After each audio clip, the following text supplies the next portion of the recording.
Hello बच्चों, नमस्कार। मैं डॉक्टर योगेश शर्मा, व्याख्याता भूगोल, लकी एजुकेशन में आपका स्वागत करता हूं। हमारी बात चल रही है 11th आर्ट्स की ज्योग्राफी की, और उसमें अपना चैप्टर नंबर चल रहा है 2, यानी नंबर 2 चैप्टर चल रहा है, और उसका नाम है पृथ्वी की उत्पत्ति एवं विकास। अब देखिए, कल पिछला जो लेक्चर था उसमें मैंने आपके लिए पृथ्वी की उत्पत्ति के सिद्धांत बताए थे कि पृथ्वी की उत्पत्ति का जो सबसे पहला सिद्धांत था वो फ्रांसीसी विद्वान थे, फ्रांस के रहने वाले थे। उनका नाम था कास्ते द बफन। उन्होंने 1749 ईस्वी में और इसका जो है पृथ्वी की उत्पत्ति का पहला सिद्धांत दिया था।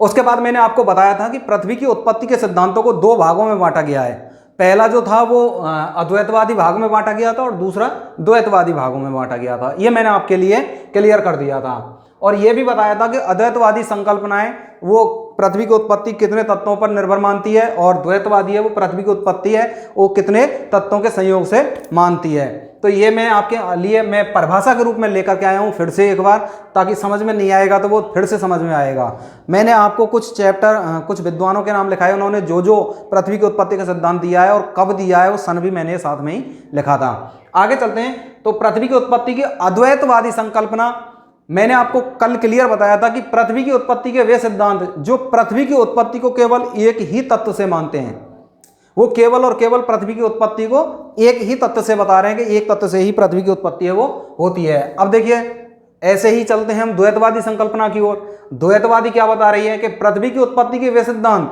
द्वैतवादी संकल्पना बता रहा हूं मैं, पृथ्वी की उत्पत्ति के वे सिद्धांत जो पृथ्वी की उत्पत्ति को 2 या 2 से अधिक तत्वों के संयोग से मानते हैं, 2 या 2 से अधिक तत्वों के संयोग से मानते हैं पृथ्वी की उत्पत्ति को, वो साहब द्वैतवादी संकल्पना कहलाती है। द्वैत में द्वय आ रहा है, तो द्वय का मतलब क्या होता है? 2। तो 2 तत्वों के संयोग से मानते हैं। अद्वैत यानी बिना द्वय, तो एक ही तत्व से मानते हैं। अब वो अद्वैतवादी कौन कौन सी हैं और द्वैतवादी संकल्पनाएं कौन कौन सी हैं, कौन कौन से सिद्धांत हैं, वो हम आगे बात कर रहे हैं। तो मैंने अद्वैतवादी संकल्पना का पहला पॉइंट ले लिया है, और पहले पॉइंट में मैंने आपको बताया था कि 2 संकल्पना दे रखी है। एक तो कांट की वायव्य राशि संकल्पना दे रखी है, और दूसरी जो दे रखी थी वो लाप्लास की निहारका संकल्पना दे रखी थी। अब चल रहे साहब कांट की वायव्य राशि संकल्पना की ओर।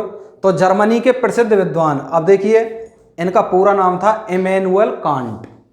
ये भी आप ध्यान में रखना, कांट मैंने यहाँ आधा लिखा हुआ है, लेकिन यहाँ मैंने पूरा नाम लिखा है इमैनुअल कांट। तो ये जर्मनी के थे रहने वाले, और उन्होंने 1755 ईस्वी में एक सिद्धांत दिया पृथ्वी की उत्पत्ति का, और उस सिद्धांत का नाम था वायव्य राशि संकल्पना, वायव्य राशि सिद्धांत।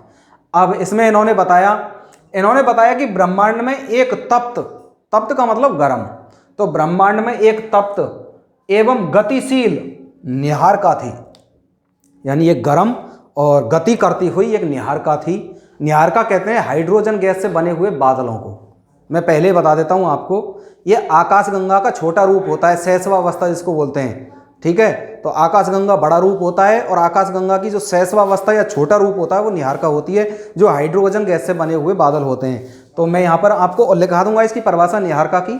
तो एक प्रारंभ में इन्होंने बताया कि ब्रह्मांड में एक तप्त यानी गर्म और गति करती हुई एक निहारका थी, जिसमें से अचानक उसमें क्या हुआ है, तापमान में वृद्धि होती है, घनत्व में वृद्धि होती है, और एक गोल छल्लेनुमा जो आकृति है वो बाहर निकलती है, एक गोल छल्लेनुमा। और उसी के शीतलन कहते हैं उसके ठंडे होने से, या विखंडित होकर ठंडे होने से, और उसके समस्त ग्रहों की जो उत्पत्ति मानी गई है। हालांकि ये जो सिद्धांत था वो न्यूटन के गुरुत्वाकर्षण सिद्धांत पर आधारित था, लेकिन इसे अमान्य घोषित कर दिया गया कि ऐसा कहीं होता नहीं है कि साहब वो निहारका थी, घूम रही थी और अचानक गोल छल्लेनुमा आकृति उसमें से बाहर निकली और उसके ठंडे होने से साहब पृथ्वी और ग्रहों की उत्पत्ति हो गई। तो ये अमान्य घोषित कर दिया गया है। लेकिन कांट की वायव्य राशि संकल्पना, यही संकल्पना है, उन्होंने यही बताया था। ये संक्षिप्त भाषा में आपके लिए बनाई हुई संकल्पना है। तो आपको क्वेश्चन जो आएगा वो आपसे सीधा पूछेगा कि पृथ्वी की उत्पत्ति की संबंध में कांट की वायव्य राशि संकल्पना को समझाइए। तो आपके लिए सारी चीज़ मैंने खोल के रख दी है। कांट का पूरा नाम मैंने आपको बता दिया है, इमैनुअल कांट इनका पूरा नाम था, जर्मनी के रहने वाले थे। 1755 ईस्वी में इन्होंने ये संकल्पना दी, वायव्य राशि संकल्पना की उत्पत्ति के जनक हो गए ये। इन्होंने बताया कि ब्रह्मांड में एक निहारका थी निहारिका मैंने आपको बताया और उसकी परिभाषा मैं अभी लिखा दूंगा आपके लिए कि ये निहारिका जो होती है वो हाइड्रोजन गैस से बने हुए बादलों की एक छोटी रूपरेखा होती है। आकाशगंगा इसका बड़ा रूप होता है और आकाशगंगा की शैशव अवस्था कह सकते हैं हम इसको, बिल्कुल छोटी अवस्था जो होती है वो निहारिका कहलाती है। और उन्होंने बताया कि ब्रह्मांड में एक तप्त यानी बहुत ही ज़्यादा गर्म और गतिशील यानी गति करती हुई एक निहारिका थी, जिसमें से अचानक एक गोल छल्लेनुमा आकृति बाहर निकली और जिसके शीतलन से, शीतलन का मतलब वो जैसे ही बाहर निकली बहुत अधिक गर्म थी तो वो धीरे धीरे शीतलन यानी ठंडी हुई। उसके शीतलन से यानी ठंडे होने को शीतलन कहते हैं। ठंडे होने से समस्त ग्रहों की उत्पत्ति हुई, जिनमें से पृथ्वी भी हमारी एक थी। यह जो सिद्धांत था वो न्यूटन के गुरुत्वाकर्षण सिद्धांत पर आधारित था, लेकिन इसे बाद में अमान्य घोषित कर दिया गया। और इसी का संशोधन रूप है लाप्लास की निहारिका परिकल्पना। आप इसको नोट कर लीजिए, फिर मैं बताता हूँ आपको निहारिका की परिभाषा, शीतलन की परिभाषा और लाप्लास की निहारिका परिकल्पना के बारे में बताता हूँ। हाँ, तो देखिए बात कर रहे थे हम, मैं कह रहा था कि निहारिका की परिभाषा आपके लिए। तो निहारिका किसे कहते हैं? तो हाइड्रोजन गैस से बने बादलों के रूप या समूह को। मैंने आपको पहले बताया कि हाइड्रोजन गैस से बने बादलों के रूप या समूह को हम निहारिका कहते हैं। अब देखिए मैंने आपको एक चीज़ और बताई है कि निहारिका जो है वो आकाशगंगा का बहुत छोटा रूप होता है, बिल्कुल बच्चे के समान जैसा रूप होता है, बिल्कुल शैशवावस्था जिसको हम बोलते हैं। इसमें हाइड्रोजन गैस होती है और जब आकाशगंगा जब ये बड़ा रूप धारण कर लेती है तो ये आकाशगंगा बन जाती है। इस आकाशगंगा के मध्य में भी दो गैसें ही मुख्यतः पाई जाती हैं, हाइड्रोजन और हीलियम। और ये हाइड्रोजन और हीलियम गैस हैं वो गतिशील होते हुए परिवर्तित होने लग जाती हैं और जब बिल्कुल ये गैसें समाप्त हो जाती हैं और तारे का जो रूप है वो जब किसी तत्व का रूप परिवर्तित हो जाता है तो तारे का निर्माण होता है। ये तारे की उत्पत्ति में हम आपके लिए बताने वाले हैं। बात चल रही है निहारिका की। मैंने आपके लिए फिर से परिभाषा को एक बार फिर से रिवाइज कर रहा हूँ। हाइड्रोजन गैस से बने बादलों के रूप या समूह को हम निहारिका कहते हैं। अब एक पॉइंट और आया था एक छोटा सा कि शीतलन क्या होता है साहब। तो ब्रह्मांड के वे गर्म तत्व या जिनको हम तप्त बोल सकते हैं, तो ब्रह्मांड के वे गर्म तत्व जो धीरे धीरे ठंडे होते जाते हैं और उनको हम कहते हैं शीतलन। उसको क्या कहते हैं? हम शीतलन कहते हैं। अब उसके बाद में पहली हमने पढ़ी कांट की बाह्य राशि संकल्पना। उसमें उन्होंने बताया कि साहब एक निहारिका थी जो बहुत ही गर्म और गतिशील थी और अचानक उसमें से एक गोल छल्लेनुमा आकृति बाहर निकली और वो समस्त ग्रहों की उत्पत्ति का कारक बना।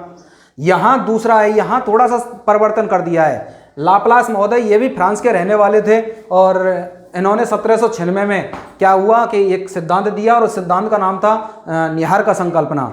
पृथ्वी की उत्पत्ति की निहारिका संकल्पना थी। हालांकि ये जो संकल्पना थी ये कांट द्वारा दी गई बाह्य राशि संकल्पना का संशोधित रूप था। थोड़ा सा परिवर्तन किया था इन्होंने, क्योंकि इन्होंने क्या परिवर्तन किया है वो मैं आपके लिए बता रहा हूं। उन्होंने तो बताया था कि एक गोल छल्लेनुमा आकृति बाहर निकली थी। इन्होंने बता दिया है कि प्रारंभ में एक तप्त यानी गर्म व गतिशील निहारिका थी, उसमें से अचानक कई गोल छल्लेनुमा आकृतियां बाहर निकली और वही समस्त ग्रह कहलाए। उन्होंने कहा कि नहीं कांट महोदय आप गलत कह रहे हो, एक आकृति बाहर नहीं निकली थी, उससे कई आकृतियां बाहर निकली गोल छल्लेनुमा और वो समस्त ग्रह कहलाए थे। हालांकि ये बाद में ये सिद्धांत भी अमान्य घोषित हो गया था। ऐसा कुछ था नहीं कि एक ही तत्व से पृथ्वी की उत्पत्ति है वो हुई है, क्योंकि ग्रहों की उत्पत्ति की अगर बात करें तो ग्रहों की उत्पत्ति कभी भी किसी एक तत्व से नहीं हो सकती है। यह विद्वानों द्वारा या भूगोलवेत्ताओं द्वारा कही हुई बात है। अब कैसे कैसे ग्रहों की उत्पत्ति हुई है वो हम ग्रहों में पढ़ेंगे, लेकिन उससे पहले मैंने आपको कांट की बाह्य राशि संकल्पना करा दी है, निहारिका की परिभाषा करा दी, शीतलन की परिभाषा आपके लिए करा दी है और लाप्लास की निहारिका संकल्पना भी मैंने आपको करा दी है। और इसी के साथ हमारी अद्वैतवादी जो संकल्पनाएं जो किसी एक ही तत्व से पृथ्वी की उत्पत्ति बताती हैं वो हो जाती हैं समाप्त। अब आगे चलते हैं द्वैतवादी संकल्पनाओं की ओर। तब तक आप इसे नोट कर लीजिए और फिर आगे पढ़ते हैं द्वैतवादी संकल्पना। हाँ, तो देखिए बात कर रहे थे हम जो द्वैतवादी संकल्पना है उसकी। और द्वैतवादी संकल्पनाएं मैंने आपको पहले ही परिभाषा करा दी है कि द्वैतवादी जो संकल्पनाएं उसमें पृथ्वी की जो उत्पत्ति है वो दो तत्वों के सहयोग से बताई गई है। कौन कौन से? अब देखो, पहली जो संकल्पना है वो है चैम्बरलिन और मोल्टन। दो विद्वान हुए चैम्बरलिन और मोल्टन और इन्होंने एक संकल्पना दी ग्रहाणु संकल्पना। ग्रह प्लस अणु यानी ग्रहों की उत्पत्ति एक छोटे अणु समान तत्व से हुई है। अब वो कैसे वो बता देता हूँ। अब देखिए यहाँ पर एक थोड़ा सा करेक्शन कर लेना। मैंने कल आपको इस संकल्पना में बताया था कि ये 1905 में दी गई है। ये मैंने सन लिखाया था 1905, हालांकि ऑथेंटिक है, सही है 1905 भी, लेकिन 11th क्लास की जो बुक है उसमें सन 1900 दे रखा है, इसलिए थोड़ा सा करेक्शन है 1900। सन 1905 भी सही है। अगर सरकारी बुक देखें बीए एमए की तो उनमें 1905 ही दे रखा है, लेकिन आपकी किताब में सन 1900 दे रखा है, तो हम सन 1900 ही पढ़ने वाले हैं, इसलिए थोड़ा सा छोटा सा करेक्शन है, इसको कर लेना। तो अब ये सिद्धांत में क्या बताया गया है, तो यह सिद्धांत सन 1900 में चैम्बरलेन और मोल्टन महोदय के द्वारा दिया गया। इसमें इन्होंने बताया कि प्रारंभ में 2 तारे थे। कितने तारे बता रहे हैं ये? 2 तारे थे, और 2 तारे कौन कौन से? एक सूर्य और एक इसका साथी अन्य तारा। 2 तारे थे। अब ये तारे, एक जो दूसरा साथी तारा था अन्य तारा, वो क्या है, सूर्य के चक्कर लगा रहा था चारों ओर, और सूर्य के चक्कर लगाता हुआ अचानक गति करता हुआ ये पहुंच गया सूर्य के समीप। और जैसे ये सूर्य के समीप पहुंचा तो तुम्हें पता है सूर्य की आकर्षण शक्ति बहुत तेज है, तो उसे अपनी ओर खींच लिया सूर्य ने। और जैसे ही उसे अपनी ओर खींचा, ये दोनों आपस में टकराए, और टकराने से क्या हुआ, सूर्य की सतह का कुछ जो भाग है या कुछ जो कण हैं वो उससे अलग हो गए। सूर्य की सतह से सूर्य के कण अलग हो गए, जो समस्त ग्रह कहलाए। ये इन्होंने बताया है इसमें कि एक सूर्य था और एक तारा था इसका साथी अन्य तारा, और क्या था कि ये जो तारा था दूसरा, ये गति कर रहा था, सूर्य के चारों ओर चक्कर लगा रहा था। अचानक क्या होता है, ये जो तारा है वो सूर्य के समीप से गुजरता है। तो सूर्य के समीप से गुजरा, सूर्य की आकर्षण शक्ति बहुत अधिक थी, उसने अपनी ओर खींच लिया उसको। और जैसे उसे अपनी ओर खींचा, जो सूर्य है और तारा है वो आपस में टकराए। टकराने से क्या होता है, सूर्य का जो सतह है उसके कुछ जो भाग हैं, कुछ जो कण हैं वो अलग हो जाते हैं सूर्य से, और जो अलग हो गए फिर धीरे धीरे ठंडे हो गए, और ठंडे होने से वही समस्त ग्रह कहलाए। ये कहा है इस परिभाषा ने, इस संकल्पना ने, इस सिद्धांत ने। इसका ही दूसरा रूप, दूसरी संकल्पना है जो जेम्स जीन्स 1919 ईस्वी में दी थी, मैंने आपको बताया।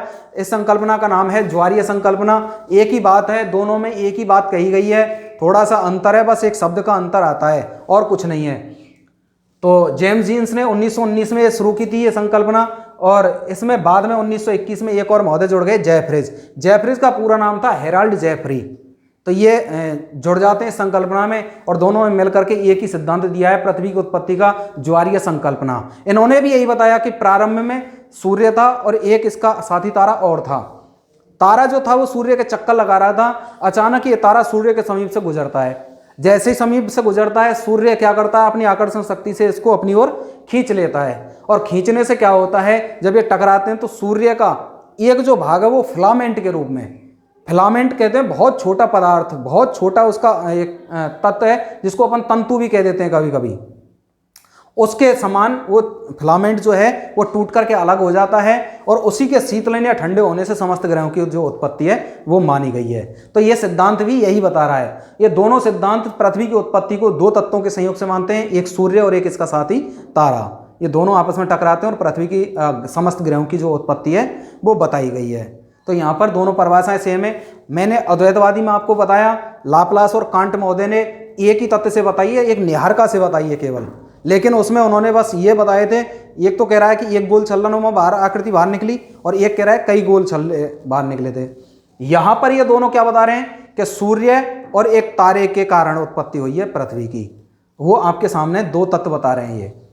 इसके बाद में अगली जो आती है वो संकल्पना रसेल की द्वैतारक संकल्पना है। आप इसको नोट कर लीजिए और इसको रिवाइज करते रहिए। और आज के लेक्चर में इतना ही, बाकी बात करेंगे हम अगले लेक्चर में। तब तक के लिए धन्यवाद।